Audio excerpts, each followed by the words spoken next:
So, February astrology, yeah? Okay, let's do it.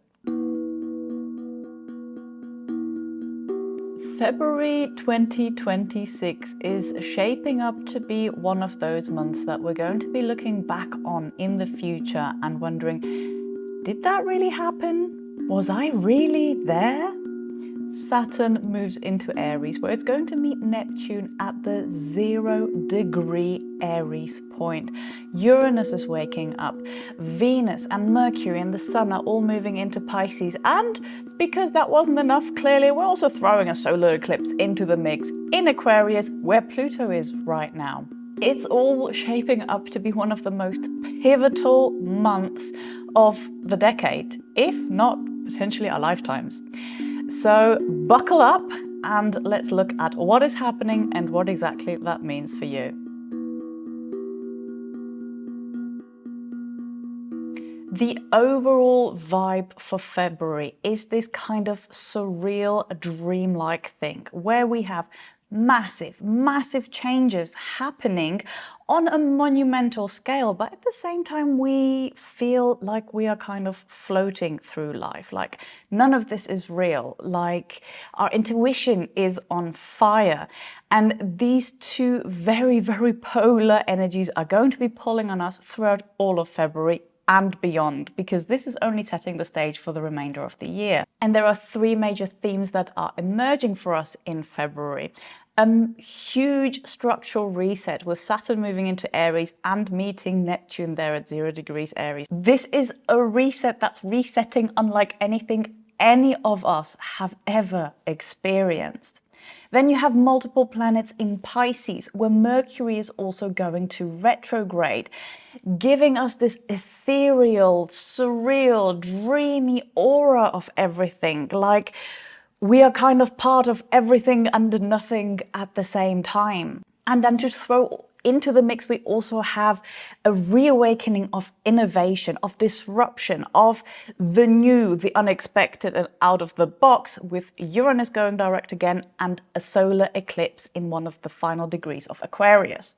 If you only follow one piece of advice for this month is have a dream journal nearby and jot down any random thoughts that come to your mind, because they are going to be from someplace else and you are going to be able to look back at them and really see some patterns, some powerful symbolism emerging that you wouldn't otherwise be able to see. Okay, so let's look at the key transits that are in store for us this February. We're starting on the 4th of February. On 4th of February, Uranus is moving direct again in Taurus. It's making its final way through the sign of Taurus.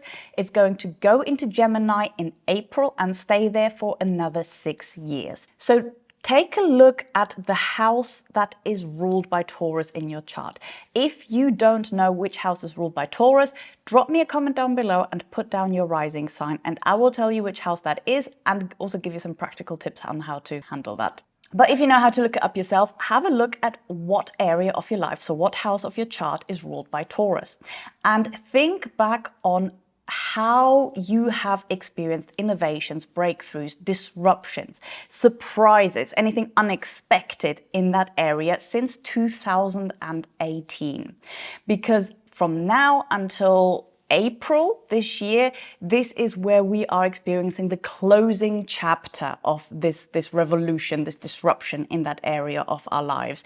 So we can expect to see some of those themes crop up again so that we can bring them to a close. That's what happens when a planet moves through the final degrees of a sign. On the 6th of February, Mercury, the planet of communication and thinking, is entering dreamy Pisces. For my right brain creative people, this is your dream come true. You are going to be in your element. For my left brain logical people, we're going to have a bit of a more difficult time. Do not expect your mind to work in the way that it usually works, because to make things a little bit more fun and interesting, on the 11th of February, Mercury enters its pre-retrograde shadow. On the 26th of February, Mercury does go retrograde, and the retrograde is entirely contained in the sign of Pisces. When Mercury is in Pisces, our thoughts don't communicate with us directly through our usual channels.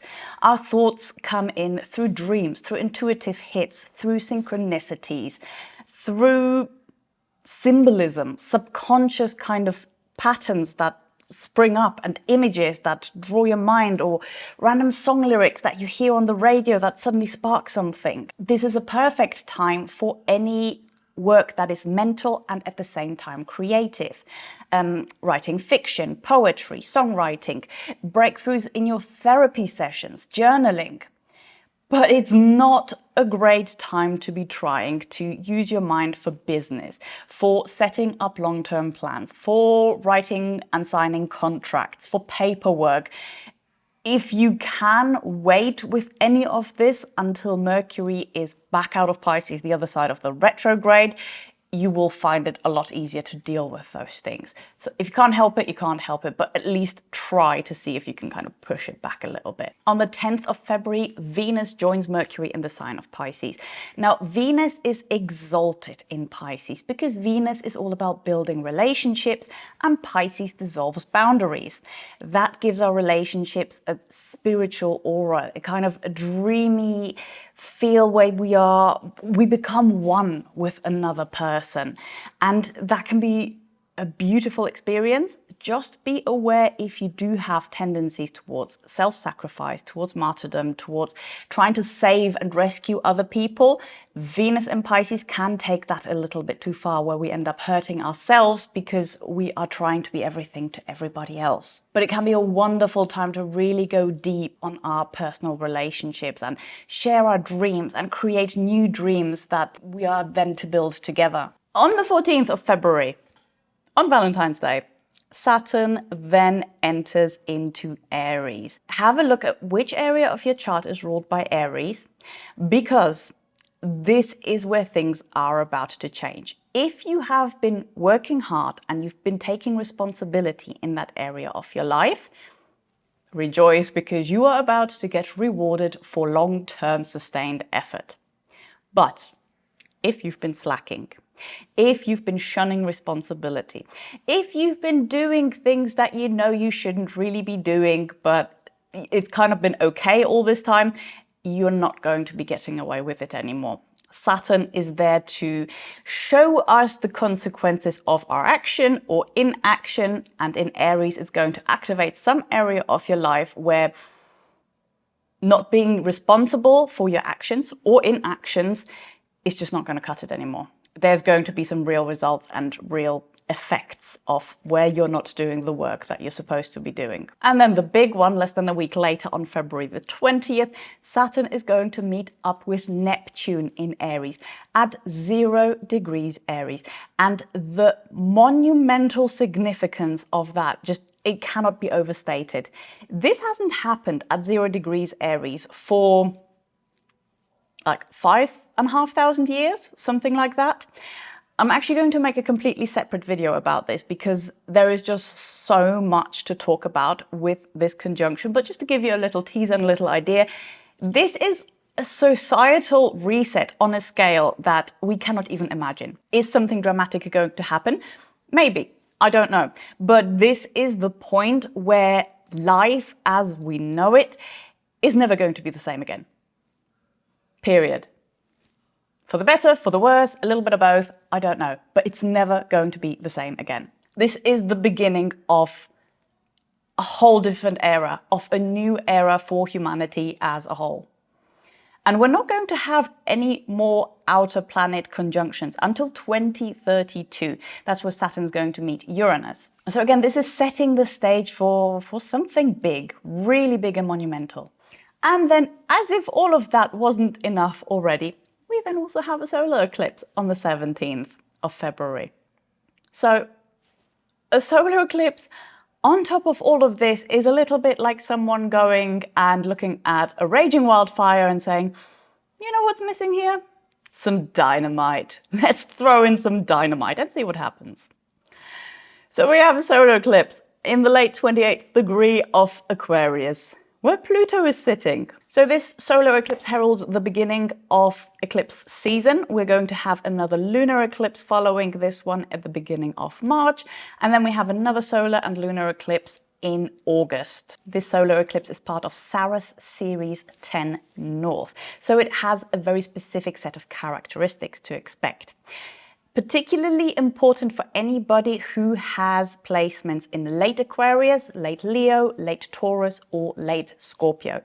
Expect some plot twists.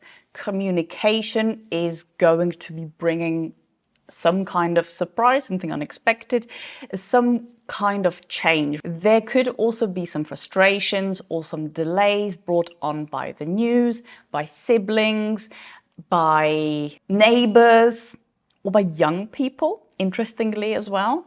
And just beware, you could feel really tired around this time. Not every solar eclipse feels very physical, but this is one of the ones that does. That does kind of make you exhausted for whatever reason it is. For everyone else, if you don't have any placements in those signs, still just be mindful. People around you might well be acting a little bit different than usual. New people might be coming into your life. Old friends might be falling away. And either way, I would highly recommend around the time between the 15th and the 20th of Feb, if you can help it, don't plan any big kind of social events. No big launches, no big business events, no big get-togethers, because even if you're not feeling it, other people will be feeling it. So it may not end up the way that you had hoped it would end. So just let the universe move the pieces and then we'll reconverge and see how we move on afterwards. Finally, on the 18th of Feb, just one day after the solar eclipse, the sun also moves into Pisces. Expect deep, intense, and possibly really strange feeling dreams, lots and lots of symbolism of things that feel really karmic and fated, and a really sharp intuition going forward. So February 2026 is planting the seeds of something that's going to be growing for decades. It's surreal, it's intense, and it's also your chance to build something entirely new, to come out of this dreamy moment and realize that you can change your life so much more than you've ever realized, and that things can change, that things are so much more malleable than we ever really understood. So if you're going to do just 3 actions this week to get yourself ready for February, let it be these 3. Number 1, find your Aries house and make sure that you got your stuff in order in this area of your life. Number 2, find your Taurus house and reflect on any of the changes that you've experienced there for the last 8 years, and have a think about how you can draw these to a natural conclusion. Number 3, clear your calendar for between February 15th to 20th. Plan some time for rest, plan some time to not have to stress over more than you absolutely have to. If you'd like your full strategy for the year ahead, some guidance on your Aries house, on your Taurus house, and all the other ones as well, you can book a one-to-one session with me in the description bar below.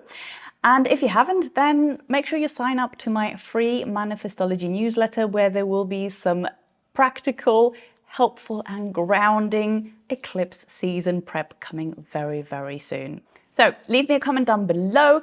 Let me know what your rising sign is. Let me know which of these transits you'd like me to do a deep dive on as well, because I love to hear from you and to serve you in the best way I can in what interests you the most.